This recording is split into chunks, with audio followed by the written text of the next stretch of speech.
Iya, siapa yang bilang tidak ada hubungan orang yang hidup dengan yang mati?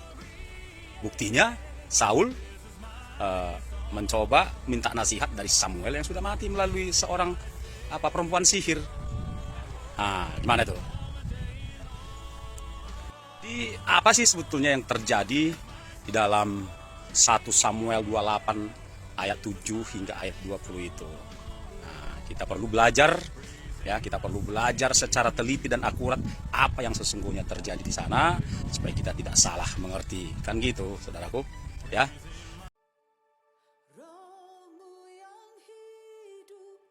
Kita akan sama-sama melihat apa sih sesungguhnya yang terjadi di dalam 1 Samuel 28 tersebut. Nah, kita mulai dari ayat 7 ya. Kita mulai dari ayat 7. Ini kita simak baik-baik.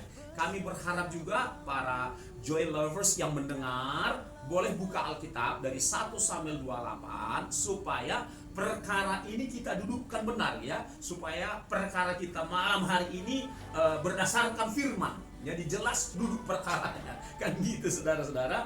Ayo, mari kita sama-sama membuka Alkitab kita dari 1 Samuel 28. Saya akan mulai baca dari ayat 7 dan seterusnya, dan kita akan menyimak kalimat demi kalimat. Dan katakan begini, lalu berkatalah Saul kepada para pegawainya, carilah bagiku seorang perempuan yang sanggup memanggil arwah, maka aku hendak pergi kepadanya dan meminta petunjuk kepadanya. Para pegawainya menjawab, di Endor ada seorang perempuan yang sanggup memanggil arwah. Sampai di sini sesungguhnya sebelum kitab ini, di kitab 5 kitab pertama dari Musa pun sudah dilarang ya, sudah dilarang, sudah ada larangan Allah untuk pergi kepada petenuh, perempuan sihir dan pemantra-pemantra, Bapak Ibu Saudara. Tetapi Saul ini melanggar di sini. Nah, langgar ini kita catatannya, dia sudah melanggar larangan Allah di sini. Ayat 8. Lalu menyamarlah Saul, ia mengenakan pakaian lain dan ya berarti ditanggalkannya jubah rajanya, dan pergilah ia dengan 2 orang. Ketika mereka pada waktu malam sampai kepada perempuan itu, malam nih ya ceritanya, berkatalah Saul, cobalah engkau menenung. Kata tenung saja sudah merupakan kekejian bagi Allah. Ya, cobalah engkau menenung, bertenung bagiku dengan perantaran arwah. Ya, arwah. Ini konotasi arwah saja sesungguhnya sudah berkonotasi agak sedikit horor. Kalau dibilang roh masih agak netral, tapi kalau arwah kan begitu ya, udah mulai terkesan horor, menakutkan.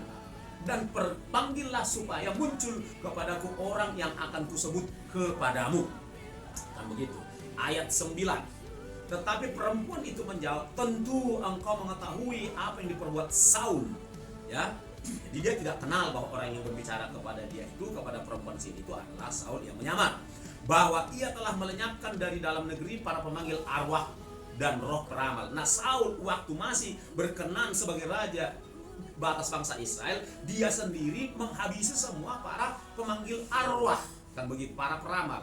Mengapa engkau memasang jerat terhadap nyawaku untuk membunuh aku? Kata si perempuan sihir tersebut. Ayat 10. Lalu bersumpahlah Saul kepadanya, demi Tuhan katanya, demi Tuhan yang hidup, tidak akan ada kesalahan tertimpa kepadamu karena perkara ini. Ayat 11. Sesudah itu bertanyalah perempuan ini, siapakah ia? Mulai masuk ya. Ya, Joy Lovers dengar ya, ayat 11 ya. Siapakah yang harus kupanggil supaya muncul kepadamu? Mulai di sini terjadi. Jawabnya, panggillah Samuel supaya muncul kepadaku.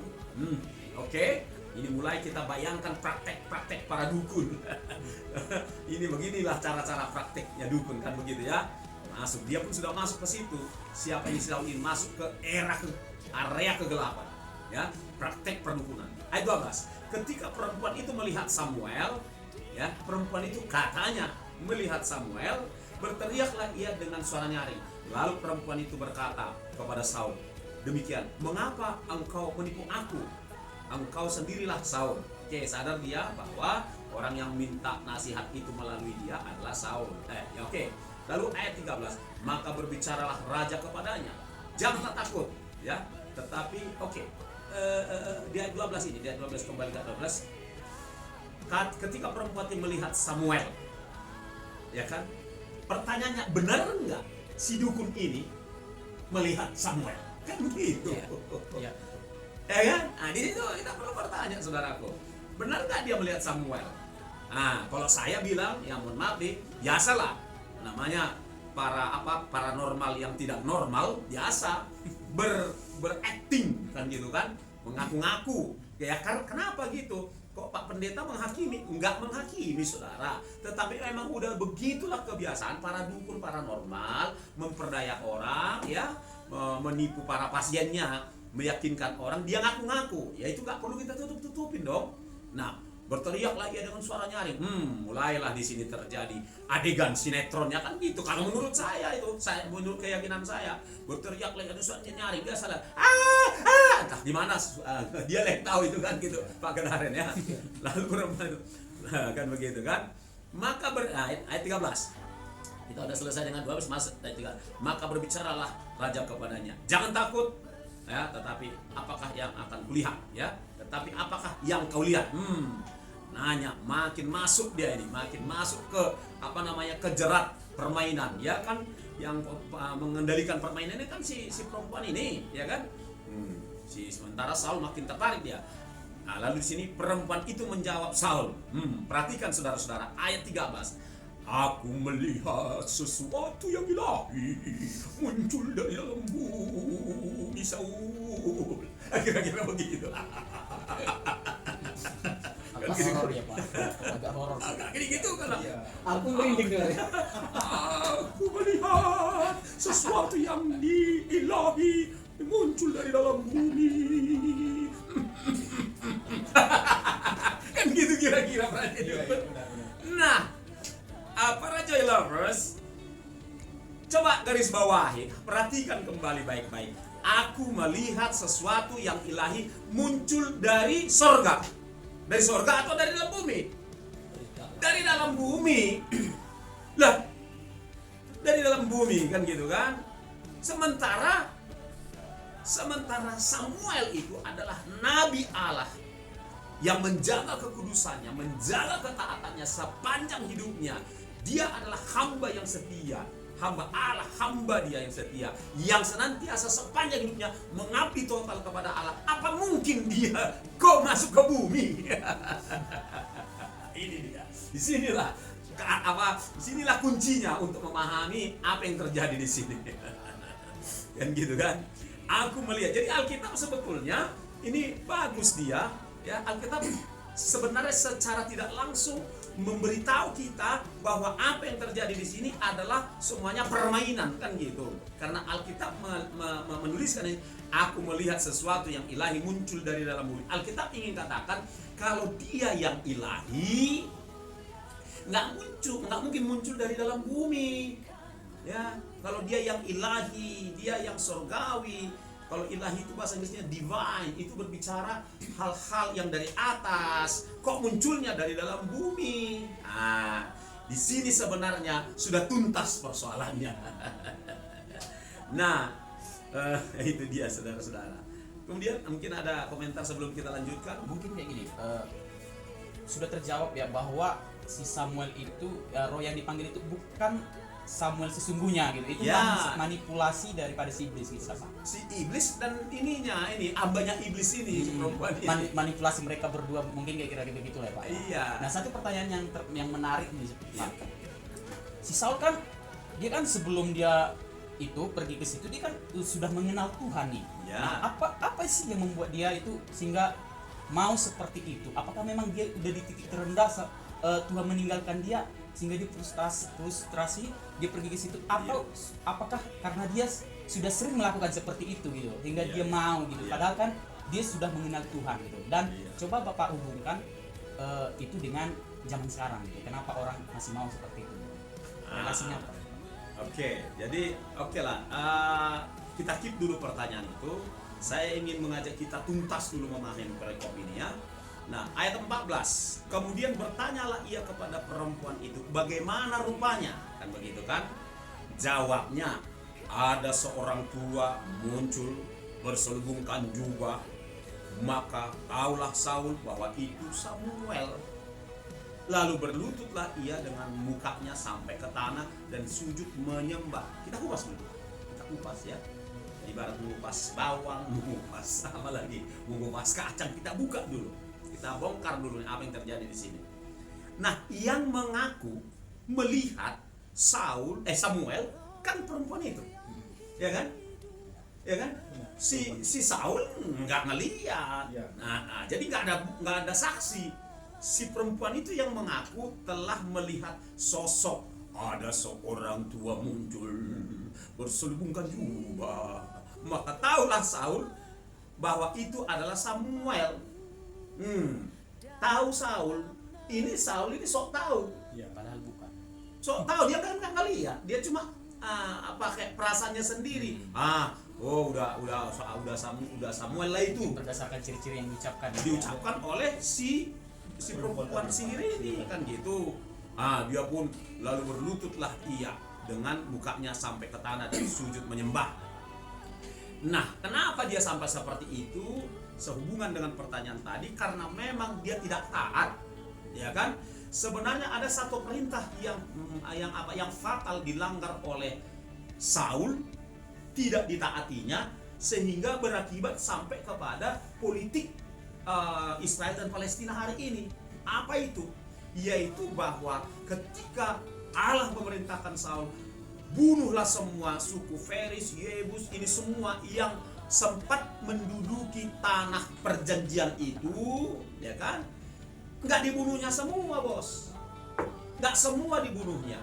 Nah, disitulah Allah marah betul kepada dia melihat Saul tidak taat, kan begitu. Kenapa? Oke, akan kita jawab. Kenapa sih Allah kok kejam kali suruh orang membunuh orang itu semua? Allah mengatakan bahwa dosa mereka itu sudah sempurna, sudah sampai ke langit. Orang ini tidak mungkin lagi bertobat. Jadi buat apa gunanya dia hidup kalau dia tidak mau menurut Allah, kalau dia sudah menjadi penyembah iblis. Dan orang-orang di situ yang Allah minta untuk dibunuh itu adalah penyembah berhala, penyembah dewa-dewa, ya. Dan tentulah Allah tidak pernah bikin salah, sudah pernah mengingatkan beberapa suku yang mendiami tanah Kanan itu, ya, sudah memang sempurna, ya namanya sempurna kejahatannya, maka bunuh. Tapi Saulnya nggak mau bunuh, makanya Allah itu salah satu penyebab. Makanya roh Allah meninggalkan Saul ketika dia masih raja di sisa-sisa periodenya, sebagaimana dikatakan di dalam ayat yang ayat yang keempat. Orang Filistin itu berkumpul lalu bergerak maju ingin menyerang kerajaan Israel.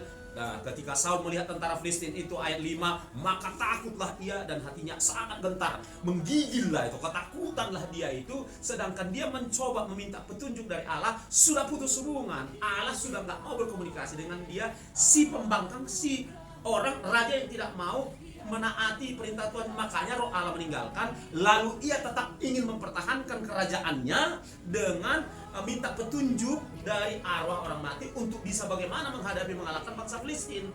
Itulah penyebabnya. Kita lanjutkan biar kita tuntaskan dulu ya ayat yang engkau tidak mendengar. Oke. Ayat berapa? Ayat tadi saya 15. Nah, kita jelaskan, kita kupas satu persatu. Sesudah itu berbicaralah Samuel kepada Saul. Ini dia, berbicaralah Samuel kepada Saul. Ya, ini yang membuat orang banyak terkecoh. Mengapa engkau mengaku? Samuel yang dilihat, yang mana Samuel yang mana? Samuel yang muncul dari bumi, bukan Samuel yang muncul dari surga. Jangan salah, saudara. Jadi jangan saudara peralat ayat ini membenarkan diri saudara bahwa Nabi Samuel itu masih bisa berkomunikasi dengan Saul. Enggak, ini Samuel yang muncul dari bumi, berarti bukan Samuel yang asli. Kan begitu. Bukankah iblis dalam kitab Korintus katakan bisa menyamar menjadi malaikat? Karena memang aslinya iblis itu kan malaikat, jadi gampang buat dia menyamar. Di sini pun dia melakukan penyamaran. Mengapa engkau mengganggu aku, dan ya dengan memanggil aku muncul. Kan gitu kata Saul. Aku sangat ya aku sangat keadaan terjepit, orang Filistin berperang melawan aku dan Allah telah undur daripadaku. Ia tidak menjawab aku lagi, baik dengan perantaran nabi maupun dengan mimpi. Sebab itu aku memanggil engkau supaya engkau memberitahukan kepadaku apa yang harus kuperbuat. Kata si Saul nih kepada si Samuel yang muncul dari kulit bumi itu. Lalu berbicaralah Samuel, mengapa engkau bertanya kepadaku, padahal Tuhan telah undur daripadamu dan telah menjadi musuhmu. Ayat 17, Tuhan telah melakukan kepadamu seperti yang difirmankannya dengan perantaranku, yaitu Tuhan telah mengoyakkan kerajaan dari tanganmu dan telah memberikannya kepada orang lain, kepada Daud. Kok ini arwah ini tahu? Ya tahulah, kan dia di sana. Arwah itu roh-roh jahat yang sepertiga dari malaikat itu kan masih ada di bumi, masih ada di neraka, kan begitu. Dia belum dibuang, belum sepenuhnya dibuang, ya, masih dia bergentayangan di muka bumi ini sesuai dengan Efesus 6 ayat 10 sampai 12, ya. Roh-roh jahat di udara, pemerintah juga, mereka masih ada di sekitar sini dan mereka ada di Israel waktu itu, sehingga dia tahu persis, dia tonton persis apa yang terjadi di Israel itu, makanya dia tahu. Jadi gak usah heran si arwah itu tahu. Oke, 18, karena engkau tidak mendengarkan suara Tuhan dan tidak melaksanakan murkanya. Nah, itu yang saya sebutkan tadi, yang menyala-nyala itu atas Amalek. Itulah sebabnya Tuhan melakukan hal itu kepadamu pada hari ini. Betul, karena dia tahu. Jadi iblis pun mengutip yang betul, menginformasikan yang betul untuk meyakinkan orang. Ayat 19, juga orang Israel bersama-sama dengan engkau dan diserahkannya Tuhan ke dalam tangan orang Filistin, dan besok engkau serta anak-anakmu sudah ada bersama-sama dengan aku. Nah, di sini kata kunci lagi Pak Ketaren. Besok engkau sudah bersama-sama dengan aku. Seolah-olah dia bernubuat di sini. Bukan.